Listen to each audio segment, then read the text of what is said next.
Eurotopia. Aqui, a Europa. This goes to the core of who we are. Liberté. Europa ha sido más fuerte. Égalité. É tempo de agir para uma recuperação justa, verde e digital. Fraternité. Os jovens, a Europa e os desafios que enfrentamos. Eurotopia. Olá e sejam bem-vindos a mais um episódio do Eurotopia, o podcast da Rede Público, onde quinzenalmente vamos discutir os desafios da Europa e perceber qual a união que queremos. Eu sou a Joana e hoje vou estar acompanhada pela Marta. Olá Joana, olá a todos. No episódio de hoje vamos falar de um dos temas que atualmente mais preocupa as pessoas, o problema da habitação, que é hoje encarado não só como um problema nacional, mas também como um verdadeiro problema europeu. E para nos ajudar nesta tarefa temos connosco a Vera Gouveia Barros, economista e especialista em habitação e turismo, foi investigadora no ISEG e escreveu o livro Turismo em Portugal, de 2016, e é ainda coautora do estudo da Fundação Francisco Manuel dos Santos, o mercado imobiliário em Portugal, de 2022. Olá, Vera.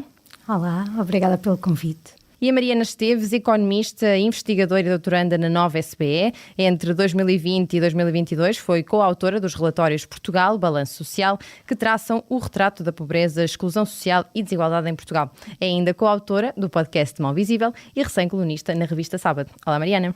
Olá a todas, obrigada pelo convite.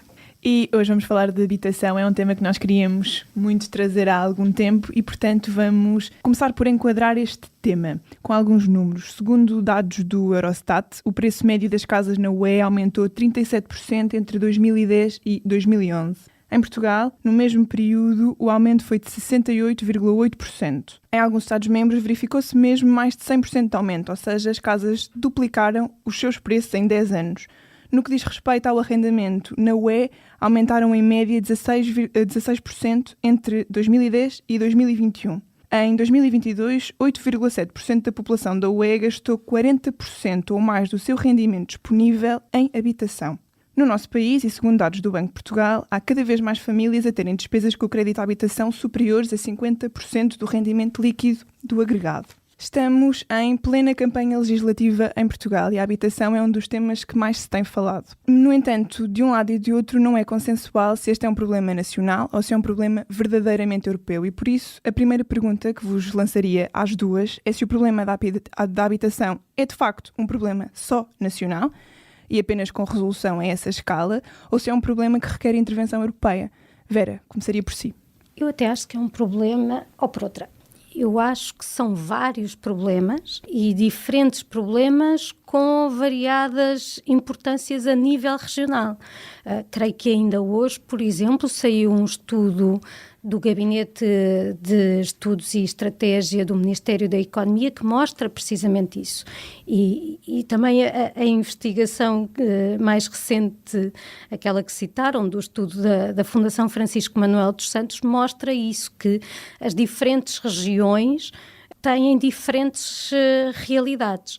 Eu tenho batido muito na tecla de que o diagnóstico está por fazer, porque nós temos-nos centrado muito naqueles dados que trouxe, que é o da variação do preço, mas na verdade olhar para o preço no setor da habitação não nos diz grande coisa, para não dizer mesmo que nos diz praticamente nada. Há vários fatores que explicam estes preços. Como é um bem muito profundamente heterogéneo, a habitação é um mercado muito segmentado e, portanto, a mesma casa pode ser vendida por dois preços diferentes consoante as circunstâncias de quem a está a vender e de quem a está a comprar. É um mercado que funciona por negociação, num modelo próximo do leilão. E, portanto, se eu acho que os preços altos representam uma dificuldade na acessibilidade económica, principalmente para os jovens ou para quem não... Porque são quem não tem uma casa, porque não tem esse ativo que também fica valorizado. Nós depois temos outros problemas de habitação de que sistematicamente não se fala. Começa-se agora a olhar para a situação dos sem-abrigo, mas que é efetivamente a situação de maior violação do direito à habitação. Mas é também uma violação do direito à habitação, por exemplo, termos 68% da população que tem dificuldade em andar e em subir escadas, viver em casas que não está preparada para uma cadeira de rodas. E, portanto, há todas estas populações que têm diferentes problemas. Por exemplo, a taxa de sobrelotação é de 10% em Portugal como um todo. Mas se depois formos olhar para comunidades específicas, em particular para a comunidade imigrante, os valores disparam. Está acima de 70% para a população com origem na Índia e no Nepal. E por isso tenho muita dificuldade em falar no problema da habitação como uma coisa única. Sim, porque há aqui várias dimensões deste problema, mas olhando também na perspectiva do acesso à habitação enquanto barreira económica, acha que há um problema de resolução nacional ou que esta intervenção europeia se começa a afirmar e a tornar imprescindível? Eu vou dizer aquilo que respondi anteriormente. Acho que é um problema que, mesmo na questão do preço, é uma coisa para a qual se deve olhar regionalmente, nem sequer é nacionalmente. É ao nível da região, exatamente. Porque os problemas da acessibilidade económica em Lisboa, e quando digo em Lisboa estou a referir-me à área metropolitana de Lisboa, e quem diz essa diz a área metropolitana do Porto também, são muito diferentes dos problemas que temos em Castelo Branco, por exemplo.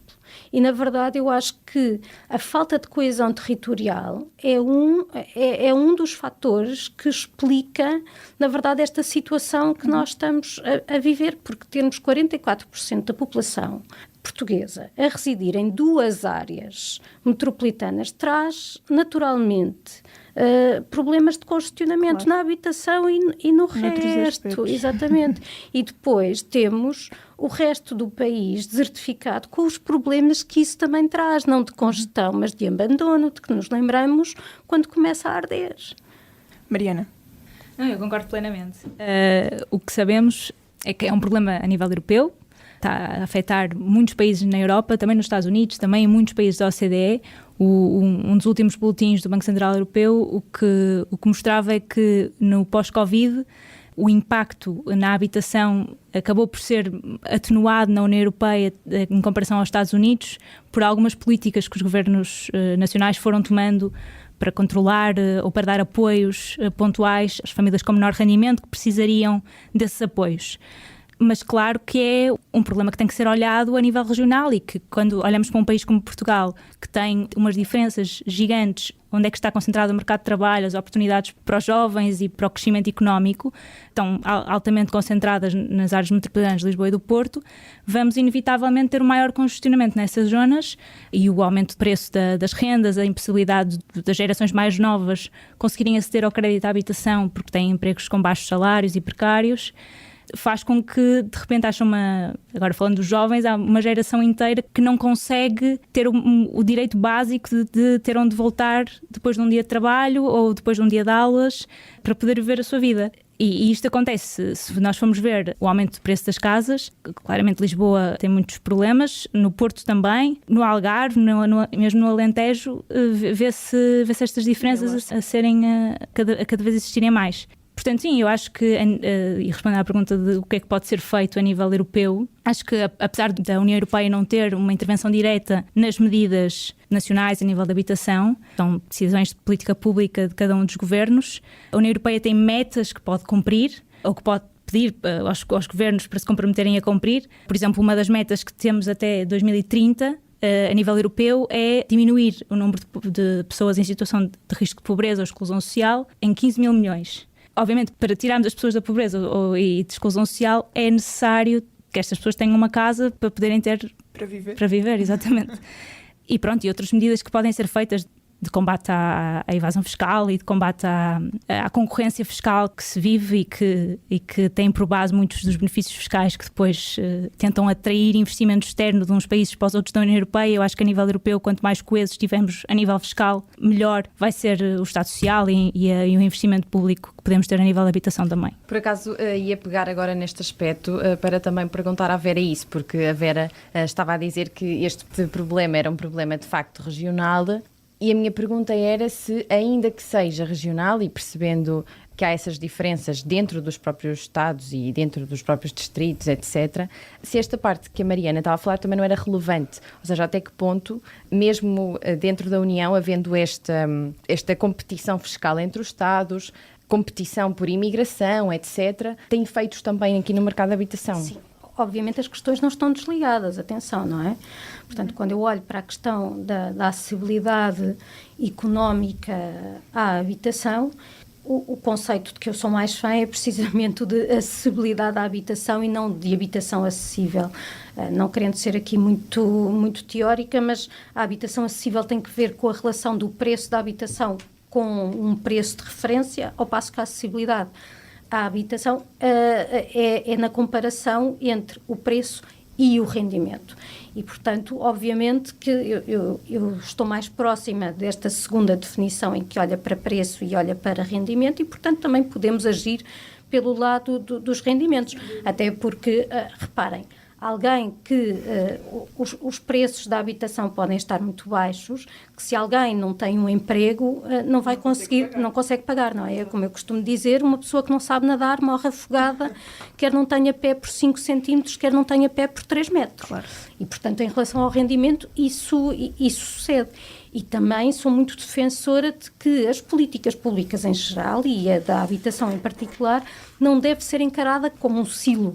As coisas estão todas relacionadas, não só a habitação com o rendimento, mas também a habitação com a educação, a habitação com a saúde, e são, na verdade, relações bidirecionais, porque há bocadinho a Mariana referia no combate à pobreza, envolve a habitação, claro, porque é difícil alguém ter saúde, é difícil alguém ter sucesso escolar se não tiver o seu direito à habitação respeitado e, portanto, isso depois também tem impacto no rendimento, que por sua vez tem impacto na qualidade habitacional e não saímos aqui deste círculo vicioso. Mas eu digo também no outro sentido, porque os números para a habitação mostram que, e atenção, desconstruir aqui um mito, porque se fala muitas vezes do Portugal como um país de proprietários, isso é uma realidade europeia, na verdade. Os excêntricos são os alemães e os suíços e os austríacos que são arrendatários, porque a maioria dos europeus, na média, está acima dos 50%, e, por exemplo, os noruegueses até têm uma propriedade muito taxas de famílias proprietárias muito semelhantes às nossas.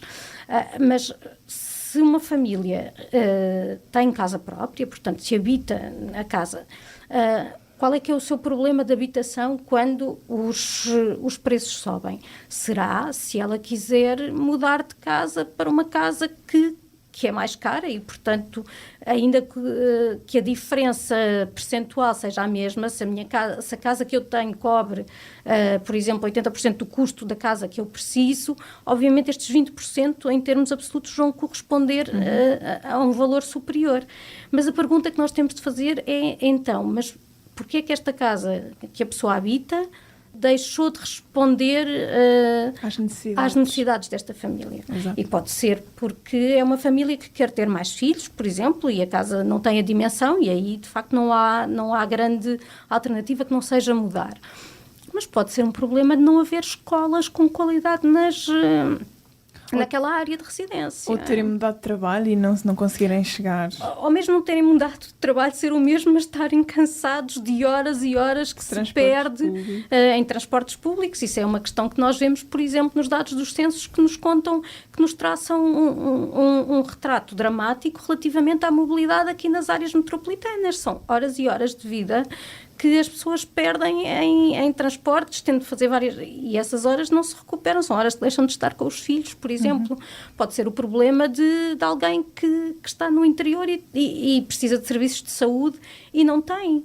Portanto, tudo isto tem de ser encarado também, de certa forma, como um problema de habitação ou tem de concorrer para uma solução em termos habitacionais. E, portanto, nesse aspecto, claro, há políticas aí, por exemplo, as políticas de mobilidade, sim, tem um aspecto europeu gritante, a questão da própria pobreza energética, até temos agora fundos para fazermos essa transformação, que também é importante, parte de um problema de habitação também é o das famílias que não conseguem manter a casa quente no inverno. Ou seja, a ação da União não tem que ser diretamente arranjar as casas, mas há toda uma panóplia de problemas Que estão interligados. Exatamente. Pronto, e por isso eu volto sempre um bocadinho à mesma tecla, que é de precisamos de um diagnóstico, e um diagnóstico que contemple, que parta daquilo que me parece ser o ponto de partida natural, que é o do direito à habitação. Perceber que o direito à habitação compreende vários aspectos e para cada um deles fazer uma caracterização e perceber onde é que estão os problemas.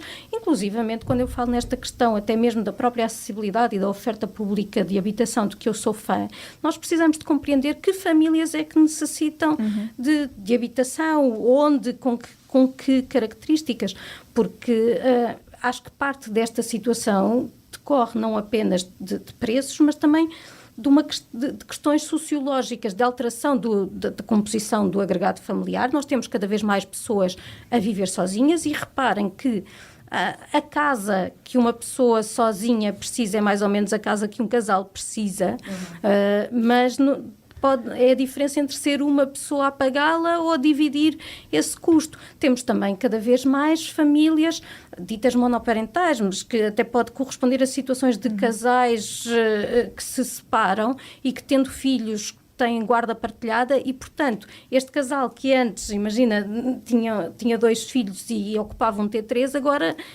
são as mesmas pessoas e precisam de 2 T3 porque os filhos umas vezes estão com o pai, outras vezes estão com o... Portanto...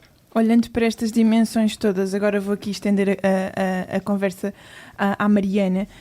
Que tipo de políticas, percebendo que, então, que este problema da habitação tem muitas perspectivas, está interligado com muitos outros desafios que enfrentamos, que tipo de políticas nacionais e também europeias, já falaste em algumas, mas nomeadamente nacionais, é que nós podemos implementar para colmatar este problema?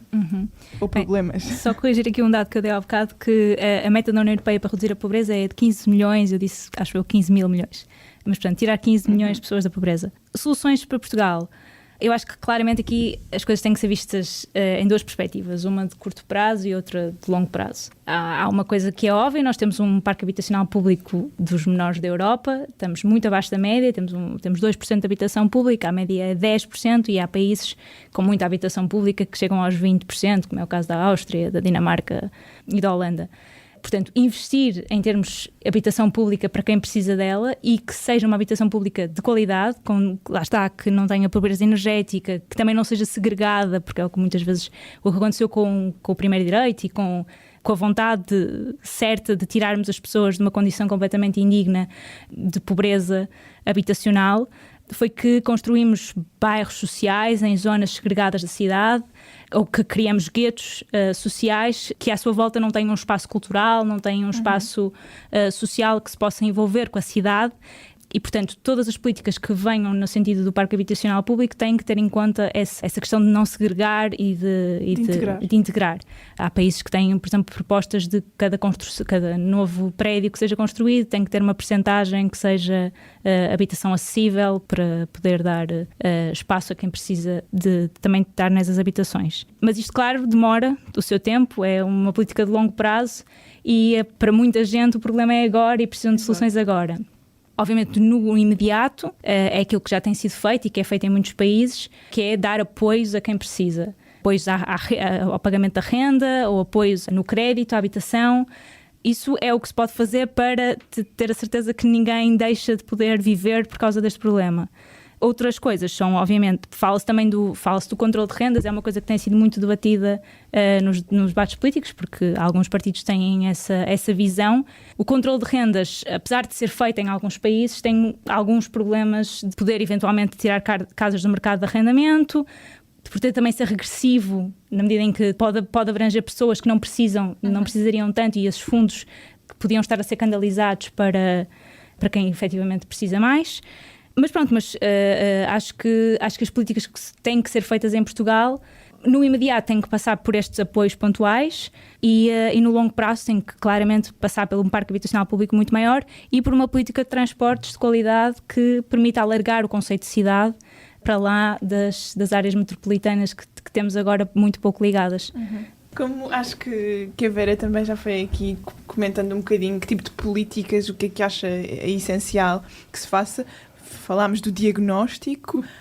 Há alguma solução para um diagnóstico preliminar que tenha feito? Há alguma medida que queira destacar? Política Eu a adotar? eu não tenho a solução, não é? Se tivesse... Podemos guardar... Estaria aqui na mesma, mas... Podemos guardar isso para a diretiva eurotópica da Vera. Sim, se tiver mas uma eu solução mágica. tenho alguns planos. E eu tenho muita dificuldade, de facto, em tentar resolver problemas que eu não conheço bem, mas daquilo que já conheço tenho algumas propostas e, de facto, acho que há aqui que atuar no curto prazo e no longo prazo. Sou apologista da existência de uma oferta pública de habitação, sim, à semelhança daquilo que existe com a educação e com a saúde, mas de facto isso demora tempo em implementar, porque não se constrói uma casa de um dia para o outro. Aliás, é isso que muitas vezes justifica aquela frase de a oferta ser rígida. Bom, a oferta é rígida em termos do estoque de habitação, mas na verdade é que com aquele estoque que existe, as casas podem ser colocadas ou retiradas do mercado de arrendamento e até mesmo de venda de uma forma absolutamente normal. E, portanto, estas medidas de restrição de rendas que são percepcionadas pelos senhorios como um aumento de risco e às vezes até medidas que depois nem são implementadas, mas são só anunciadas e depois acabam por vir à luz do dia de outra forma, acabam por criar receio e isso até vai ser contraproducente, porque aquilo que os senhorios vão fazer é que ou simplesmente não colocam a casa no mercado, ou quando a colocam vão cobrar o prémio pelo risco que estão a sentir. E, portanto, eu tenho aqui algumas medidas, algumas são do domínio fiscal. Eu sei que é um bocadinho clichê dizer-se baixar a fiscalidade. Eu não quero exatamente baixar, aqui admito que gostaria de torná-la um bocadinho mais complexa, mas acho que é torná-la complexa por um bom motivo. Ao nível do IMT, eu acho que ele não pode ser cego às situações em que nós temos trocas de casa em que corresponde simplesmente a uma afetação mais eficiente do espaço. Estou a falar, por exemplo, de uma família que compra uma casa maior porque estava numa situação de sobrelotação e outra que vende a casa grande que tinha para ir para uma casa mais pequena, deixando assim de estar numa casa sublotada. Portanto, acho que o IMT deveria favorecer essas trocas de casa em vez de estar aqui a fomentar a permanência ad eterno na mesma casa, porque na verdade as casas são diferentes e nós devíamos ir mudando de casa ao longo do nosso ciclo de vida, porque também as nossas necessidades vão ser outras. Pronto, a lógica do IMT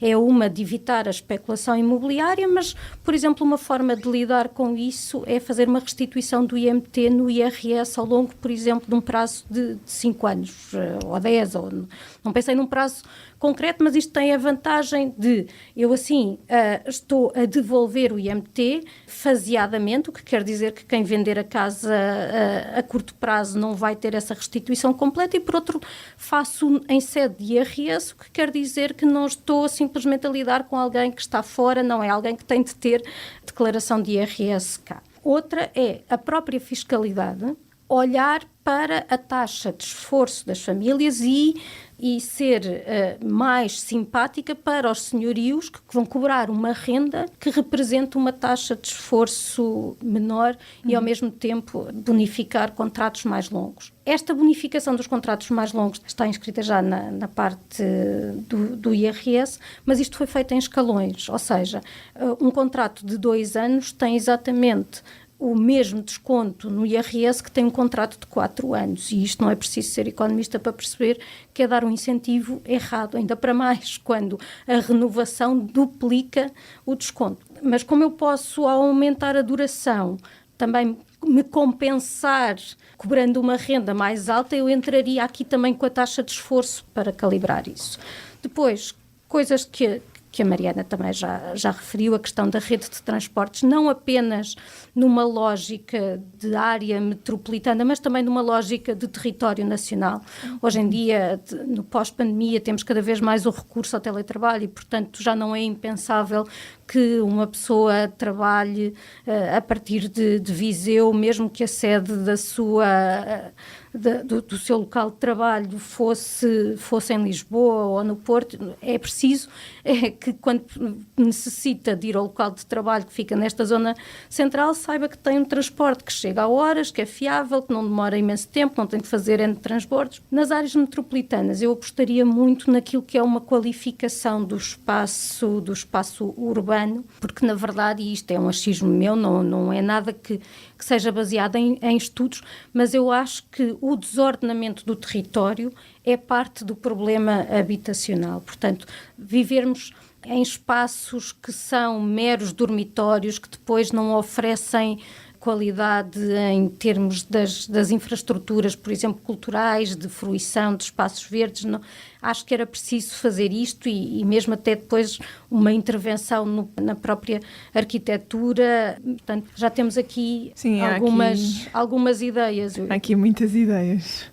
Bom, tem havido também, neste âmbito, uma discussão importante acerca do direito à habitação. Em Portugal, o direito à habitação está consagrado na Constituição da República Portuguesa, incumbe ao Estado programar e executar uma política de habitação, estimular a construção privada e o acesso à habitação própria ou arrendada e adotar uma política tendente a estabelecer um sistema de renda compatível com o rendimento familiar. E a discussão que se tem tido e que acho que também tem sido aumentada agora nos últimos anos é até que ponto não poderá a habitação ser entendida como um bem público, como a saúde, como a educação, no qual o Estado terá que ter uma maior intervenção quando o mercado privado também não está a conseguir responder às necessidades das famílias. Se calhar começava aqui pela Mariana. Bem, eu acho que sim, claramente, até por várias razões. A habitação é, e que já foi aqui várias vezes referido, o essencial para questões de saúde, questões de educação, sem um sítio para voltarmos no final do dia, depois do nosso dia de trabalho ou depois do nosso dia de aulas, ou se vivemos numa casa com condições de pobreza energética ou más condições, vamos claramente ter mais problemas de saúde, não vamos ser tão produtivos no nosso trabalho. Portanto, no final de contas, uma política de habitação que garanta o direito à habitação a toda a gente com condições dignas também é uma política de produtividade e de crescimento económico que tanto se fala que é preciso para Portugal. Portanto, eu acho que quando se fala em crescimento, e muitas vezes, às vezes os partidos ficam um bocado confusos em não saber, uns acham que o crescimento só se faz a baixar impostos, outros acham que o foco nem é o crescimento. Eu acho que há aqui duas coisas muito, muito fáceis de explicar, que é sem habitação, sem saúde, sem educação, sem estes bens públicos que garantimos a toda a gente com dignidade, não há riqueza, não há produtividade, não há crescimento económico.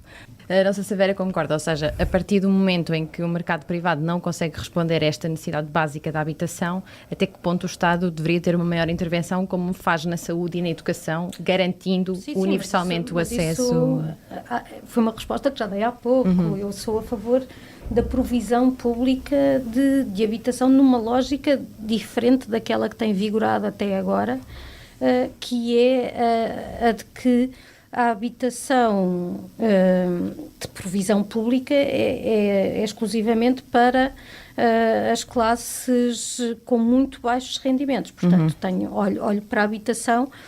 Como economista não lhe chamaria bem público, porque estou a pensar muito na definição. Não vamos ser aqui muito teóricas. Mas de facto com o Estado a ter um parque habitacional que faz até concorrência com os privados, e acho que a autoridade da concorrência não se vai importar se fizer um bocadinho de dumping. Mas aqui, por exemplo, no caso da educação e da saúde, nós temos um acesso universal, o acesso gratuito universal. Ou vamos pôr moderadamente gratuito, mas universal. No caso da habitação, faria sentido nós equacionarmos da mesma forma? Aí não diria que todo o parque habitacional terá de ser público e que o Estado... Mas vejamos, nós também temos hoje em dia aquilo que é o que são as escolas públicas e o que são os hospitais públicos também não conseguem dar resposta a toda a população. E eu também não tenho nenhum preconceito relativamente a ter uma provisão que tem um caráter público, mas que na verdade decorre de uma parceria público-privada. E temos até um excelente exemplo do que foi feito em Alvalade, que tinha precisamente essa lógica de chamar o privado, através das então caixas de previdência, portanto aquilo que será o correspondente aos fundos de pensões hoje, que são um setor que tendencialmente faz investimentos nesta área, porque é um investimento pensado a longo prazo, que é normalmente o prazo também destes fundos de pensão, e com rentabilidades interessantes para o nível de risco que têm envolvido. Portanto, não vejo problema nenhum, e a Mariana até referiu a questão de, por cada construção, por cada prédio construído, eu ter de dedicar uma percentagem. Portanto, isso é uma lógica aqui um bocadinho de parceria público-privada, e eu acho muito importante até em termos daquilo que é a mescla social, que eu acho que a provisão pública deve ter, a tal questão de não se fazer, de não segregar, de não termos a guetização. Portanto, a resposta a esta pergunta é fácil, e sim, acho que o Estado deve ter aqui um papel, que aliás está previsto na Lei de Bases. A Lei de Bases da Habitação prevê isso, prevê a mobilização do património público. Portanto, se quiser pode somar à lista de medidas que dei há pouco também essa, de fazermos o tal levantamento, mas um levantamento que seja feito também com alguma gradação, não é? Porque nem todo o património público se consegue disponibilizar com a mesma rapidez, não é? E se calhar algum património público, na verdade, pelo património arquitetónico que representa, se eu o quiser preservar, não consigo garantir que essa habitação será ao mesmo tempo acessível e sem comprometer a sustentabilidade financeira. Portanto, das três coisas, preservação de património arquitetónico, sustentabilidade financeira e acessibilidade à habitação, se calhar uma delas vai ter de cair, não é? Porque tudo em todo o lado ao mesmo tempo é um filme e é de ficção. Eu queria ainda fazer-vos às duas uma pergunta a propósito da garantia do direito constitucionalmente consagrado à habitação e a uma casa, com base naquilo que estivemos aqui a falar. Essa deve ser uma responsabilidade do Estado, e, por exemplo, medidas como o arrendamento obrigatório ou forçado, no caso, devem ser excluídas? Eu acho que nós já respondemos mais ou menos essa pergunta quando falamos do controle de rendas e a Vera até mencionou às vezes as coisas nem acontecem, mas quando só bastam a ser mencionadas e começam logo os preços a aumentar. Pode ter um efeito. Eu lembro-me daquilo que era a proposta do arrendamento duradouro, por exemplo, deixou logo os senhorios em sobressalto. A ideia de que, por exemplo, casas de volutas devem ser colocadas no mercado. As casas de volutas, bom, para começar podíamos entrar aqui numa discussão conceptual sobre o que são as casas de volutas. Exato, isso é o primeiro grande Eu acho que tipicamente quando se fala de casas de volutas, as pessoas, a imagem que lhes vem à cabeça é a de uma casa a cair. Uma casa a cair precisa de ser recuperada, portanto também não é nenhuma solução de curto prazo. Se a casa representa um perigo para as estruturas envolventes, eu acho que existe essa obrigação, porque é uma questão até de externalidade. Agora, se estamos a falar simplesmente de casas que estão desocupadas, o primeiro conselho que eu dou é ir aos censos ver os dados sobre isso. Desde logo, os censos fazem uma distinção entre casas que não estão ocupadas porque estão para venda ou arrendamento, portanto até estão colocadas no mercado, e isso limpa logo quase metade do número dos 700 mil. E depois é ver a distribuição das restantes. Uma fatia significativa está na zona centro, portanto voltamos às questões da coesão territorial. Depois é ver as dimensões que estas casas têm, se estão ou se não estão adequadas. Mas eu até gostaria de saber porque é que alguém, numa altura em que os preços estão a subir, não coloca a casa no mercado. Deve ter algumas razões bastante fortes. E eu gostava de conhecer, acho que devíamos começar por aí. São problemas de justiça, que as casas são heranças e estão em disputa porque as famílias são todas muito felizes e harmoniosas até que morre alguém. Pode ser isso. Portanto, isso exige que esses problemas não se eternizem na justiça. Portanto, olha, mais uma medida para acrescentar, resolver as questões de justiça. O meu programa está a ficar, não eleitoral, está a ficar mais extenso, é verdade. Temos de conhecer esta realidade, mas à partida eu entendo a função social da habitação, não na perspectiva de quem é proprietário tem a obrigação de colocar a casa no mercado e se não o fizer deve ser penalizado por isso, mas sim tem o direito de não colocar no mercado e se a coloca deve ter um incentivo para fazê-lo e por isso também as coisas que digo relativamente à fiscalidade nesse sentido. Mariana, agora eu gostava de te fazer uma pergunta virada aqui para o desafio que é a emancipação jovem associada à habitação. Se nós olharmos para a idade média que, por exemplo, os portugueses saem de casa, estamos a falar quase nos 30 anos. A habitação é uma das principais causas. Sem dúvida. Sim, se nós formos olhar para os dados, o número de jovens que tinha casa, os números de jovens que atualmente têm, que nasceu basicamente na geração de 70, 80, que aos 25 anos já tinha a sua casa própria, é de 55%. Atualmente, um jovem que tenha nascido no final da década de 90 e que, portanto, agora tem 25, 30 anos, só 25% é que tem casa própria. O que quer dizer que numa, 2 gerações caiu para metade o acesso à casa própria. Claro que naquela década de 80 a liberalização dos mercados financeiros, as condições de crédito muito favoráveis à aquisição de casa própria facilitaram que houvesse esse caminho e que muita gente tenha a sua riqueza, as suas poupanças aplicadas na habitação. Mas agora, que os jovens que estão a entrar agora no mercado de trabalho ou que já estão no mercado de trabalho há uns anos, mas ainda têm que viver em casa dos pais, e em Portugal, de jovens dos 20 aos 29 anos, 70% ainda vive em casa dos pais, o que é bastante acima da média da União Europeia, que é 38%. Existe, de facto, uma vulnerabilidade habitacional que estas pessoas têm de não conseguir sair de casa dos pais, estas pessoas, que eu também me incluo, e nós também, não conseguimos sair de casa dos pais. Quando conseguimos sair de casa dos pais é com uma grande taxa de esforço em arrendamento, porque se formos ver o salário médio de um jovem com menos de 30 anos, 65% ganha menos de 1.000 euros, segundo o Ministério do Trabalho, e o salário médio é 1.030 euros. Isto eram dados de 2022.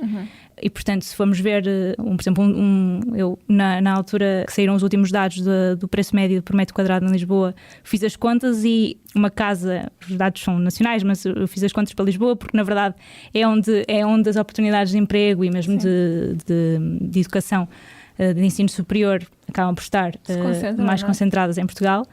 Isto dava um T1 de 70 metros quadrados em Lisboa a ficar a 950 euros. E, portanto, uma pessoa viver sozinha, 950 euros e um salário de 1.030, se calhar não dá, não é? Mesmo que se divida a casa, ainda é uma taxa de esforço de, sei lá, de 40%. Portanto, claramente há um problema de salários muito baixos para os jovens, mesmo os jovens qualificados, precariedade, porque a nossa economia desenvolveu-se, acabou por se desenvolver muito nesse sentido depois da crise financeira, com a massificação do turismo, especialmente em algumas áreas de Portugal.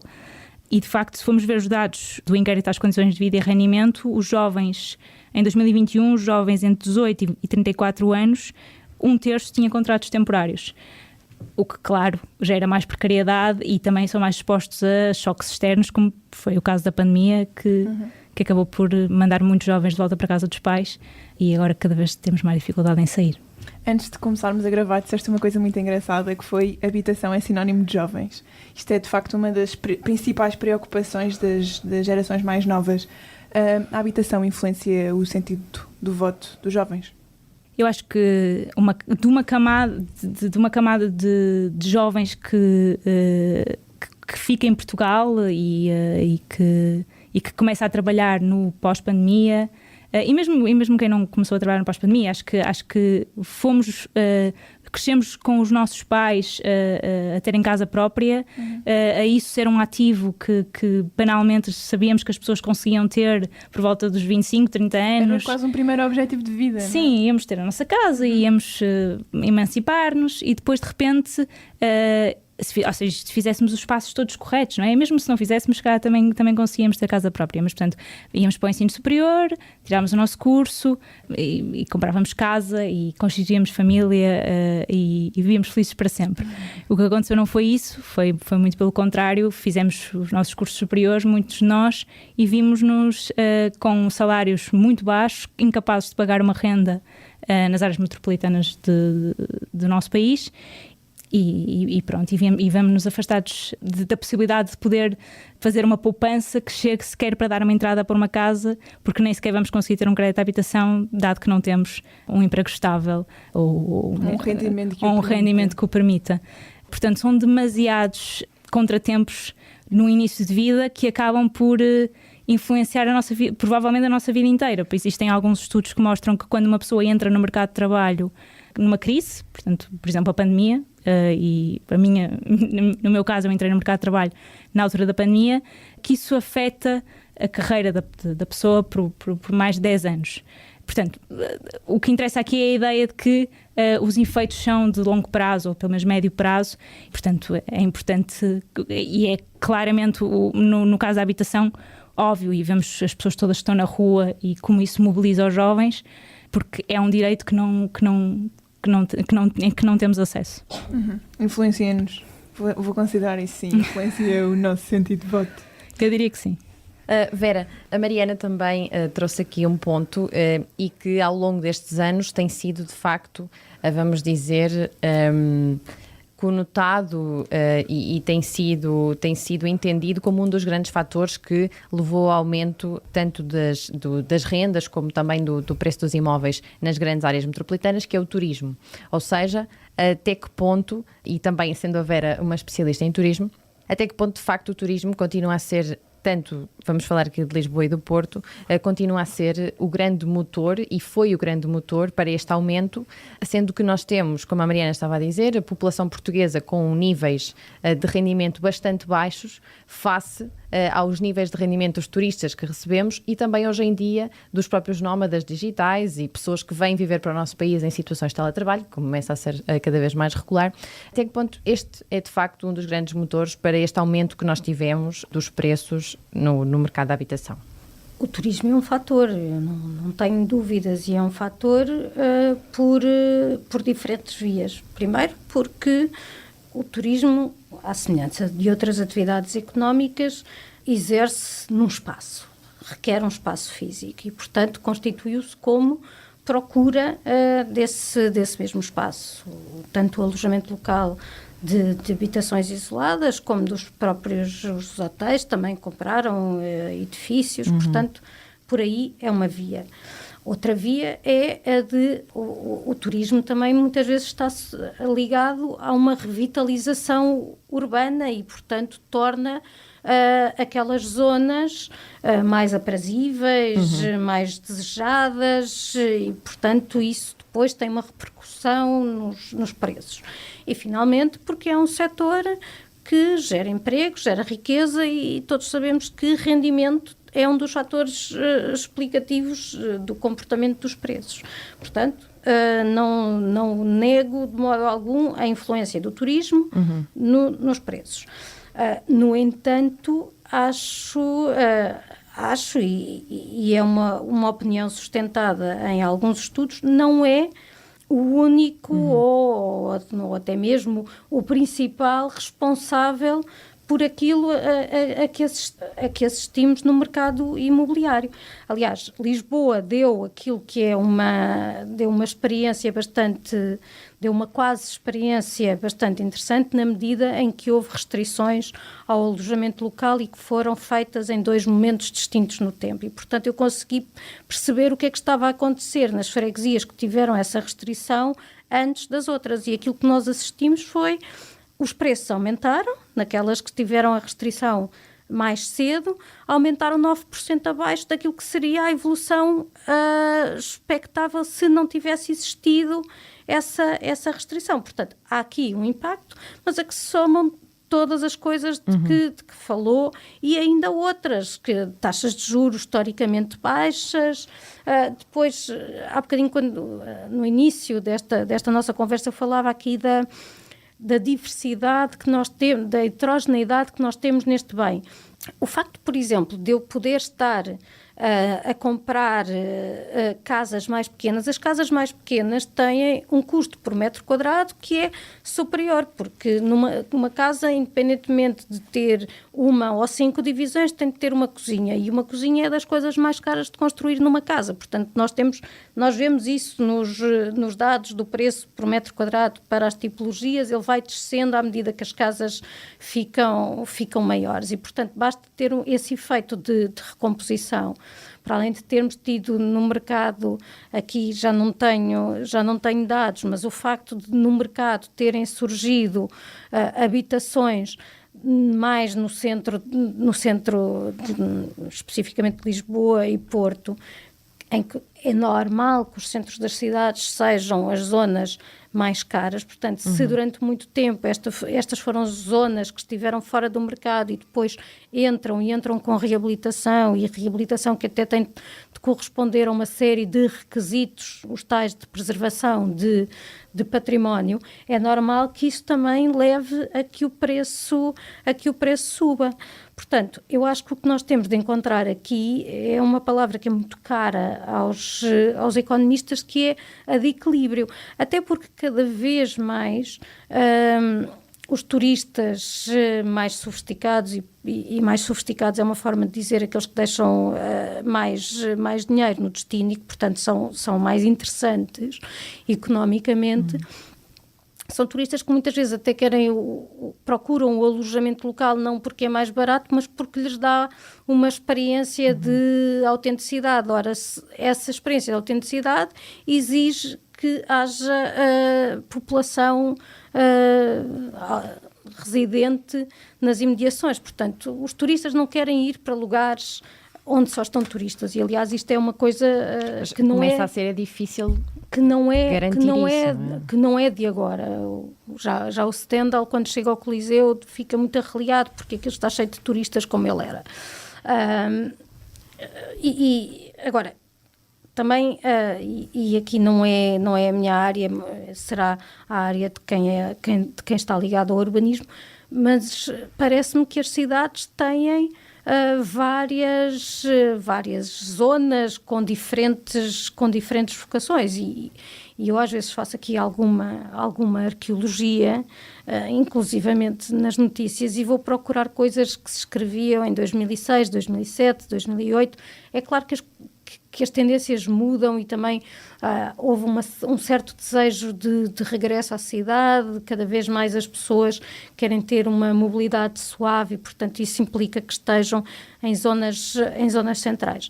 Mas os documentos, inclusivamente os documentos estratégicos que se escreviam no final da primeira década do século XX, afirmavam taxativamente que certas zonas da cidade não tinham uma grande vocação habitacional. Era o caso da Baixa.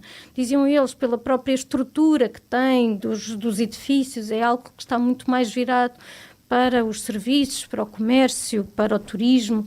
Portanto, e se calhar outras casas também não têm essa vocação pela dimensão que têm, por exemplo. Acho que temos de encontrar de facto aqui um equilíbrio, é a minha proposta, e até já voltamos às sugestões de políticas. Já sugeri que se use a taxa turística para fazer precisamente isso, não seja cobrada uma taxa turística igual em toda a cidade, que ela possa ser diferenciada, por exemplo, pela época do ano, para promover, para contrariar a sazonalidade, que seja mais baixa em zonas que têm menos rácio de camas por habitante, que atenda, por exemplo, a fatores ambientais, e um alojamento que é ambientalmente sustentável também possa propiciar uma taxa mais baixa. E depois que estas taxas também sejam efetivamente utilizadas na melhoria da qualidade de vida dos cidadãos. Se calhar é mais útil do que uma espécie de aquecedor elétrico ali anexado a um palácio. Diretiva Eurotópica. Bom, e estamos mesmo a chegar ao final do episódio de hoje e isso significa que chegou a hora da nossa rubrica residente, a Diretiva Eurotópica. Para quem ouviu os outros episódios... Não, para quem não ouviu os outros episódios, no fundo pedimos aos nossos convidados que tragam uma proposta de uma medida europeia que, na vossa opinião, permita à Europa chegar mais perto da eurotopia, o que quer que isso signifique. Então vou começar aqui pela Mariana. Então, a minha medida não é bem uma medida, mas é uma ideia que já está a acontecer e o que eu quero é que aconteça mais. Portanto, como sabemos, os impostos sobre o capital e sobre o trabalho são taxados de maneira diferente e isto acontece porque o capital é uma coisa bastante móvel, enquanto nós podemos pôr o nosso dinheiro num outro país ou num offshore, nós como trabalhadores não podemos simplesmente mudar de país sempre que as taxas de imposto variam. Isto levou a que, historicamente, os impostos sobre o capital fossem mais baixos, também para atrair investimento estrangeiro e, portanto, tudo o que suporta ao Estado Social, o investimento público, a eurotopia que estamos a tentar construir, tem como principal financiador os trabalhadores. O que eu proponho é que, tal como aconteceu com o IRC, em que houve um consenso europeu à volta de uma taxa mínima de IRC de 15%, que isto seja aplicado a mais impostos sobre o capital, de forma que o capital contribua tanto como o trabalho para uma construção de uma União Europeia mais coesa, com menos pobreza e com menos desigualdades. Vera?